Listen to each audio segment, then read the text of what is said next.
Bertrand. Tu viens de présider le colloque annuel du mouvement contre la constante macabre. En un mot d'abord, c'est quoi la constante macabre? La constante macabre, c'est très simple. Actuellement en France, dans une classe, si tous les élèves ont compris, les notes devraient être bonnes. Mais si elles sont toutes bonnes, le professeur est suspecté de laxisme. En d'autres termes, il faut toujours qu'il y ait un certain pourcentage de mauvaises notes, quoi que les élèves puissent faire. C'est ce pourcentage que j'appelle la constante macabre. C'est un phénomène terrible, on s'en doute, parce que ça conduit à de l'échec injuste. Certains élèves, certains étudiants sont en échec, alors qu'ils ne le méritent pas, parce qu'il faut absolument remplir, si j'ose dire, ce paquet de mauvaises notes. J'appelle la constante macabre. Vous prenez l'évaluation par contrat de confiance. En quoi ça consiste-t-il? Eh bien, c'est un système d'évaluation destiné à aider l'enseignant à se débarrasser de ce réflexe, ce maudit réflexe constante macabre. C'est involontaire, c'est inconscient. Alors en quoi ça consiste? C'est de tout faire pour ne pas piéger les élèves, de récompenser leur travail. Je peux même dire que c'est un système élitiste que je vais vous décrire là. Si l'élitisme est défini à partir de la valeur travail, sous-entendu, on donne une liste de questions aux élèves qui ont toutes été traitées en classe, et l'élève est sûr que pour l'essentiel de son contrôle, il aura à l'identique des questions de la liste. Alors le mot identique peut faire peur, l'identique, il ne va pas comprendre, il va prendre par cœur bêtement, mais pas du tout. Ça ne concerne que l'heure d'évaluation, et ensuite, il est bien clair que le par cœur immédiat, si on ne demandait qu'une réponse, un nombre, etc., c'est exclu de ce système. Il faut que l'élève montre qu'il est capable d'assembler des idées, montrer qu'il a compris. Et on ne peut pas restituer si on n'a pas compris. Alors, au cœur de ce colloque, on a entendu des mots nouveaux qui apparaissent.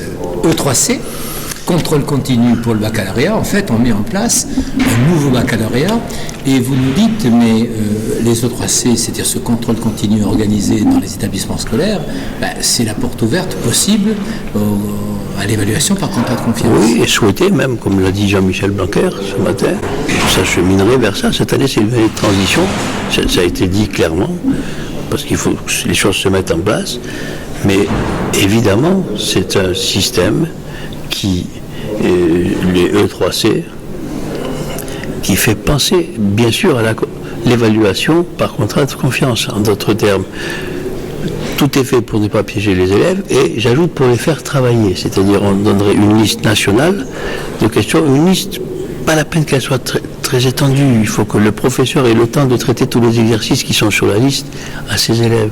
Par exemple, pour un semestre, en langue vivante A, il suffit de 8 activités, ou 7, 10 maximum. Et le professeur, sans courir derrière le temps, aurait le temps de traiter ces exercices avec ses élèves, mais il faut lui laisser du temps aussi pour faire autre chose, sans se presser, je dis bien, et les élèves, en toute confiance, seraient assurés que s'ils travaillent ces exercices régulièrement, ils auront une bonne note au contrôle. Alors, en d'autres termes, chacune des disciplines délimiterait un nombre d'exercices, un nombre d'activités qui seraient publiques, connues des enseignants, connues des élèves, connues des familles, et les évaluations ne pourraient porter que sur ce sujet-là. Oui, les évaluations des E3C. Mais notre espoir, comme je l'ai écrit dans mon éditorial qui est dans la plaquette distribuée aux participants au colloque, c'est que tout le bac, d'ailleurs, comme l'a dit Pascal Balmont, qui est l'ancien secrétaire général d'enseignement catholique, c'est que toute l'évaluation se ramène à ça.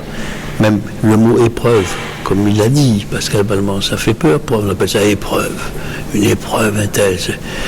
Il faut que les choses soient plus naturelles, plus souples.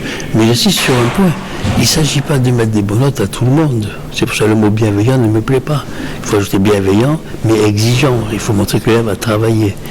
Quand je dis élitiste, ce système, c'est un élitisme basé, je le répète, sur la valeur travail, mais je pense, pas obligé d'être d'accord avec moi, qu'il est normal qu'un élève qui a travaillé plus soit plus méritant et qu'il ait une meilleure note qu'un élève qui a travaillé moins. Voilà ce que je pense. Donc, votre espoir, vos propositions, c'est faire en sorte que ces E3C intègrent totalement une évaluation par contrat de confiance. Tout à fait, mais même au-delà. pourquoi ne pas même étendre ça au baccalauréat? Comme je l'ai dit aussi lors du colloque ce matin, il ne s'agit pas là de lutter contre la constante macabre. Le bac tel qu'il existait, je le dis et je le répète dans toutes mes conférences, c'est fait au niveau évaluation de manière sérieuse. Il y a des commissions, on fait tout pour ne pas piéger les élèves. Il peut y avoir des accidents, mais on fait tout pour ne pas piéger les élèves. En clair, il n'y a pas de constante macabre au bac, je le dis et je le répète, contrairement à ce qui se passe la plupart du temps dans les contrôles continus, les contrôles qu'on donne à ces élèves depuis le collège, l'école primaire, etc. Et donc là, si on milite pour que, et je crois que le gouvernement est d'accord, si on milite pour que les systèmes d'évaluation de bac contrat de confiance soient utilisés pour le bac, c'est pas pour lutter contre la constante macabre. Il y a même des commissions d'harmonisation qui sont prévues pour rehausser éventuellement les notes si on estime qu'il n'y a pas assez de reçus, etc. Mais ça ne nous plaît pas, ça.